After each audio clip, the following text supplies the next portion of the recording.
ইরানের সরকার বিরোধী বিক্ষোভ নতুন করে সহিষ্ণু রূপ নিয়েছে। রাজধানী তেহরান সহ দেশটির বিভিন্ন বড় শহরে হাজারো মানুষ রাস্তায় নেমে আসায় পরিস্থিতি ক্রমেই উত্তপ্ত হয়ে উঠছে।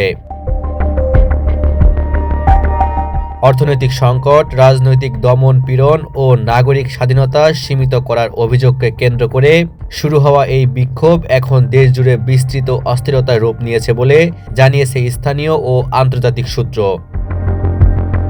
প্রত্যক্ষদর্শীদের বর্ণনা অনুযায়ী তেহরান, ইস্পাহান, মাশহাদ ও সিরাজে বিক্ষোভকারীরা সরকার বিরোধী স্লোগান দিয়ে মিছিল করলে নিরাপত্তা বাহিনী তা ছত্রভঙ্গ করতে কাঁদানে গ্যাস, রাবার বুলেট এবং কোথাও কোথাও সরাসরি গুলিবর্ষণ করে।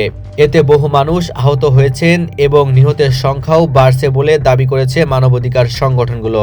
কিছু এলাকায় সরকারি ভবন ও ব্যাংকে অগ্নিসংযোগের ঘটনাও ঘটেছে। স্বরাষ্ট্র মন্ত্রণালয়ের এক বিবৃতিতে জানানো হয়েছে, জননিরাপত্তা নিশ্চিত করতে আইন শৃঙ্খলা বাহিনী কঠোর ব্যবস্থা নিতে বাধ্য হচ্ছে। একই সঙ্গে সরকার সামাজিক যোগাযোগ মাধ্যমে সাময়িক বিধিনিষেধ আরোপ করেছে।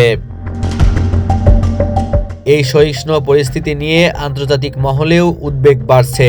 ইউরোপীয় ইউনিয়ন ও একাধিক পশ্চিমা দেশ ইরানে বিক্ষোভকারীদের বিরুদ্ধে অতিরিক্ত বল প্রয়োগের নিন্দা জানিয়েছে এবং সংযম প্রদর্শনের আহ্বান জানিয়েছে। জাতিসংঘ মানবাধিকার দপ্তরও পরিস্থিতি নিবিড়ভাবে পর্যবেক্ষণ করছে বলে জানিয়েছে। বিশ্লেষকদের মতে, ইরানে চলমান এই বিক্ষোভ কেবল স্বল্পমেয়াদী অস্থিরতা নয়, বরং এটি দেশটির ভেতরে জমে থাকা গভীর রাজনৈতিক ও সামাজিক সংকটের বহিঃপ্রকাশ। সরকার ও জনগণের মধ্যে আস্থার সংকট দূর না হলে পরিস্থিতি আরও ভয়াবহ আকার নিতে পারে বলে তারা সতর্ক করেছেন। এখন দেখার বিষয়, শক্ত হাতে দমন নাকি সংলাপের পথ, কোন পথে এগোয় তেহরান।